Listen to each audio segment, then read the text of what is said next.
Decoding Buddhism.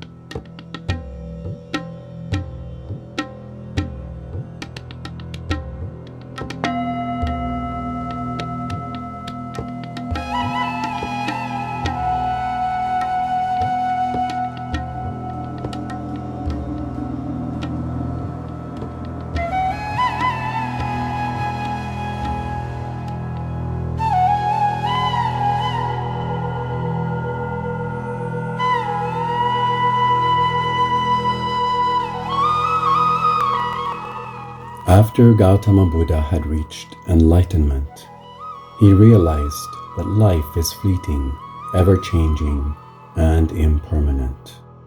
Thus he described it in the Four Noble Truths, that all life is suffering, not in the sense of all being pain, but in that sense that everything is constantly changing.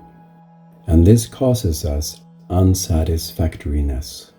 Just like the clouds that fleet on by, nothing lasts. This world is therefore an illusion, not one to cling to. But we have become attached to this world through the skandhas, through our body, through our mind, through our emotions, and through the sensations of the five senses. And so, let us now meditate upon that which we are not. Buddha called it anatta or anatman, that which the self is not. Anatta-Citta meditation.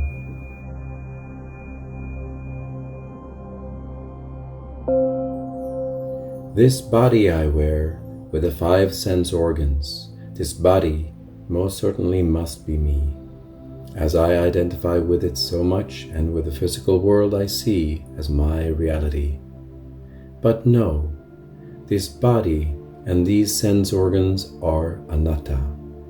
They are not the self, not myself. However, my thoughts and my perceptions must be my very own because I think, therefore I am. I must be this intellect, all that my mind perceives and my reasoning mind, right? And that part of me that keeps me on the path by constantly self-correcting, being a good student of the masters and a good person. Am I not that?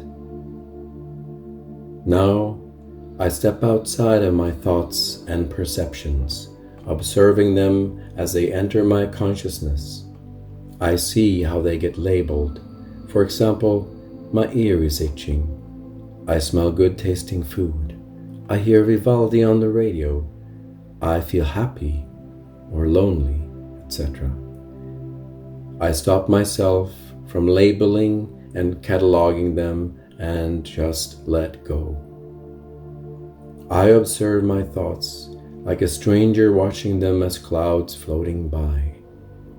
This consciousness is part of the body, part of my senses, and enmeshed with them so strongly that I think I am them.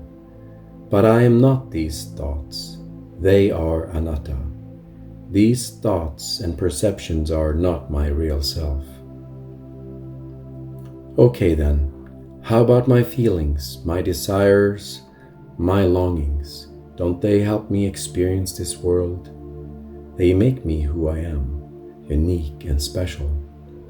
I observe how they grab hold of me and move me to act. I also notice how they change all the time, an endless stream of new sensations. What I wanted yesteryear or 20 minutes ago, I no longer desire. An endless stream of wishes that never arrive at satisfaction. They appear strong, but are fleeting like my thoughts. I am not them. They come and they go, but they are also anatta. My desires are not my true self. This persona, my ego of uniqueness, this, I am sure, is me. I have developed it, so it must be real, right? And my memories are most certainly mine. I own them. They are my special memories of the life I lived and the life I will live. But what if I should forget them? Do I then not exist? Not even this is what I am, as I am an individual soul, the Citta-Mind, of the indwelling presence of God, with many incarnations and personalities for a purpose. I see now they are not my real self, they are anatta. Yet I understand that my soul can become one with God. I see now that my sense organs and body, the skandhas, are only processing vehicles the soul uses to navigate this world. My skandhas, even though they are temporary, allow God's life force to enter and act through them, through me, and they help me to serve and gain good karmas while I'll figure out my reason for being. Buddha said, "This material universe is an illusion. Yet beyond the veil of the material universe, beyond the body, my senses and experiences, there is a spiritual and ultimate reality outside of time and space that I can reach. It's called Brahman. I can become one with Brahman through my Atman, which is my spirit, my I am presence, my God self. Today I am freeing myself just a little bit more from being attached to my body, to my thoughts and feelings, and to my personality. I now realize I am a soul that can survive death through reincarnation until I achieve immortality. My goal this day is to perfect my soul just a little more and balance my karma while I'm at it. In this moment, I will be mindful of the 4 Brahma Viharas, the sublime attitudes. Today I am loving kindness, of goodwill, and I extend my love towards myself and all others. Today I am compassion, of empathic love for others. I understand the suffering of the world, and I extend my compassionate heart and service to those who suffer. Today I am empathetic joy.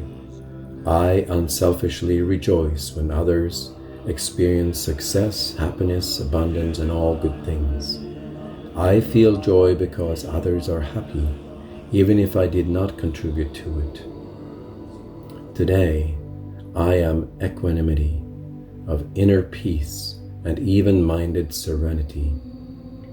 I am not moved by outer circumstances, and I treat everyone impartially and every circumstance and event with non-attachment and balance. By practicing the 4 Brahma Viharas, I allow myself to attain the awakened mind, the Bodhicitta, that equals living with Brahman in the here and now.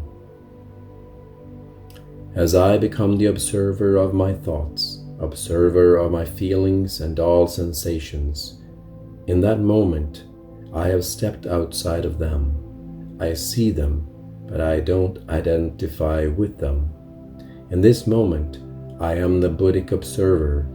This awareness sees without being tied to the processes. The processes are anatta, while I still exist as awareness, as Buddha consciousness. From this awareness, I free myself from grasping. Desires, good and bad, all grasp, always wanting more, always wanting something. Yet I don't live for pain or pleasure. I live instead to see God emerging in everything and in everyone. God and the soul together endure the suffering of this world until the end of all karmas. I help in ending karma-making patterns in myself and in others, while balancing up the past with a violet flame. I now visualize instead my Citta, my heart, mind, soul, achieving Bodhicitta, the awakened mind. I am awake to reality. I am awake to life.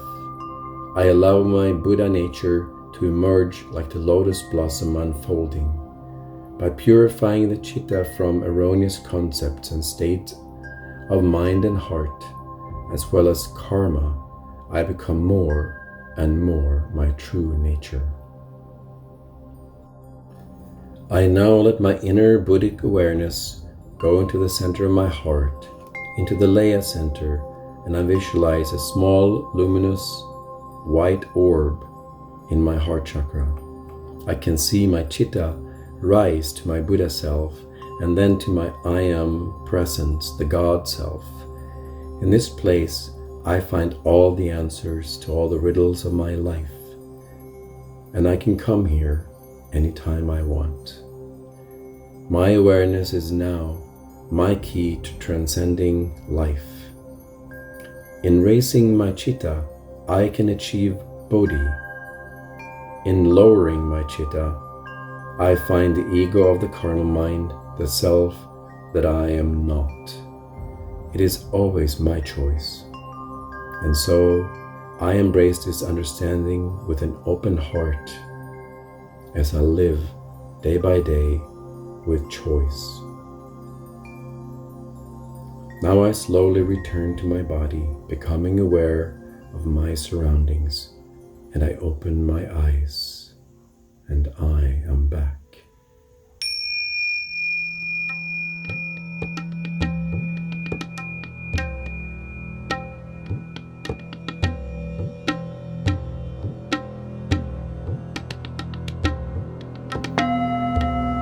Namaste.